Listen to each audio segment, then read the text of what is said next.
اما بعد فاعوذ باللہ من الشیطان الرجیم بسم اللہ الرحمن الرحیم والذی اخرج المرعى فجعله غثاء احوى صدق اللہ مولانا العظیم۔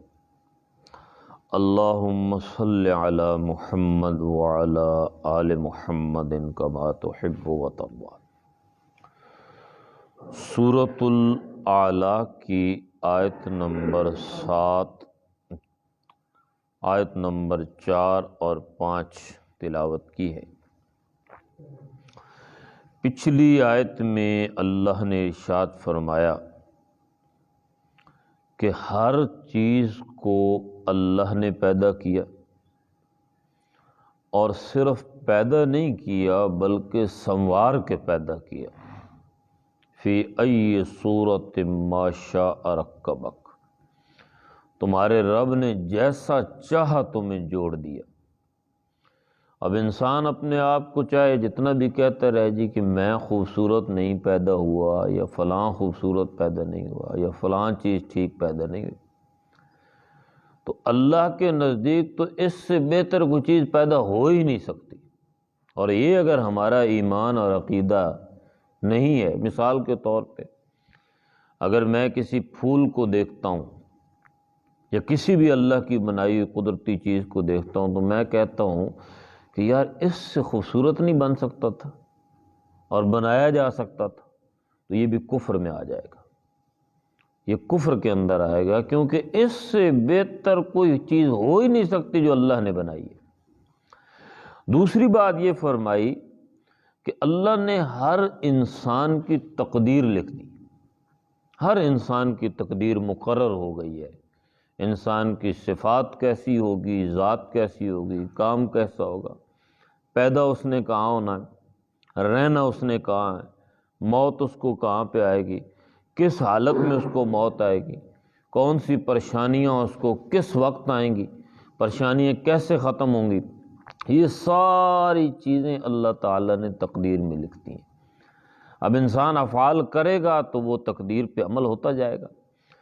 اور ایک بات یہ فرمائی کہ اللہ نے انسان کو پیدا کرنے کے بعد چھوڑ نہیں دیا، ہر انسان کو ہدایت عطا کر دی، اس کو راستہ دکھا دیا، ہر چیز کو راستہ دکھا دیا۔ ایک بچہ پیدا ہوتا ہے، وہ پیدا ہوتے ہی اس کو پتہ چل جاتا ہے کہ میں نے دودھ کہاں سے پینا ہے، دودھ کیسے پینا ہے، اس کے علم میں آ جاتی ہے، علم اس کو اللہ تعالیٰ عطا کر دیتا ہے۔ اب آنکھوں کو پتہ ہے، اب ہمیں تو شعور نہیں ہے، لیکن آنکھوں کے علم میں ہے کہ ہمارا کام دیکھنا ہے، کانوں کے علم میں ہے ہمارا کام سننا ہے۔ تو ہر چیز کو اللہ تعالیٰ نے ایک راہ دکھائی ہے۔ اب جو آیتیں ابھی پڑھی ہیں ان میں اللہ فرماتا ہے والذی اخرج المرعى، اللہ وہ ذات ہے جس نے تمہارے لیے مرعات پیدا کی، نباتات پیدا کی۔ مرعا ویسے کہتے ہیں چارے کو، یہ جو چارہ ہے یہ پیدا کیا۔ بنیادی طور پہ یہ آیت مثال ہے جو سمجھائی جا رہی ہے، تو سمجھائی کیا جا رہی ہے وہ آگے آ رہی ہے کہ فَجَعَلَهُ غُثَاءً أَحْوَىٰ، کہ جو چارہ اللہ نے پیدا کیا ہے اس چارے کا ایک وقت تو ایسا ہوتا ہے کہ بڑا خوبصورت لگ رہا ہوتا ہے، سبز ہوتا ہے، لہلہا رہا ہوتا ہے، کسان اسے دیکھتا ہے تو خوش ہو جاتا ہے۔ لیکن وہی چارہ بعض دفعہ ایسا ہو جاتا ہے کہ خشک ہو جاتا ہے اور سیاہ ہو جاتا ہے، اس کی بہار ختم ہو جاتی ہے، خزاں شروع ہو جاتی ہے۔ یعنی کتنے کھیت ہم دیکھتے ہیں کہ وہ تباہ و برباد ہو جاتے ہیں، کالے سیاہ ہو جاتے ہیں، زرد پڑ جاتے ہیں، ان کے اندر وہ سارا جو نظام ہوتا ہے وہ ختم ہو جاتا ہے۔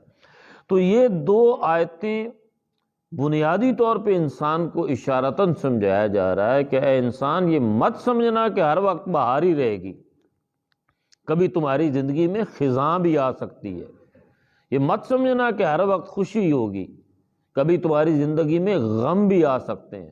یہ مت سمجھنا کہ تم نے ہمیشہ ایسے ہی رہنا ہے کہ میں آج جوان ہوں، خوبصورت ہوں اور بڑی پرسنالٹی ہے اور جسم کے سارے اعضاء صحیح کام کر رہے ہیں اور ٹیسٹ رپورٹیں بتا رہی ہیں کہ ایک ایک چیز بالکل ٹھیک ہے، 100% ہے، نہیں، بہت جلد ہر چیز ختم ہونے والی ہے۔ یہ جوانی بڑھاپے کے اندر منتقل ہو جائے گی، یہ اعضاء جو آج 100% کام کر رہے ہیں یہ 50 پہ آ جائیں گے، 20 پہ آ جائیں گے، بعض اعضاء کام کرنا ہی چھوڑ دیں گے۔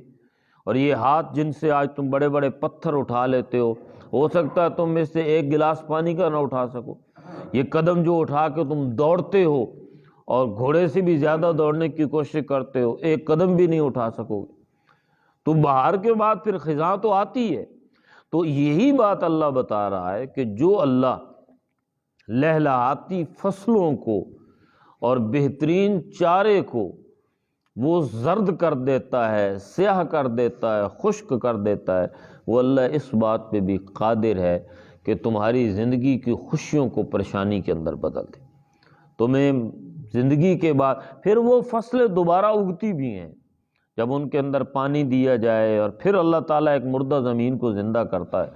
تو یہ بتایا جا رہا ہے کہ تمہیں بھی قیامت کے دن اللہ تعالیٰ اسی طرح زندہ کرے گا۔ اس لیے بہار کے بعد خزاں ہمیشہ تیار رہنا چاہیے۔ ذہنی طور پہ انسان کو یہ تیاری رکھنی چاہیے کہ میری زندگی میں کوئی کسی وقت بھی کبھی پریشانی آ سکتی ہے، اور اس پریشانی کو دور وہی کرے گا جس نے وہ پریشانی پیدا کی ہے، اور وہ اللہ کی ذات ہے۔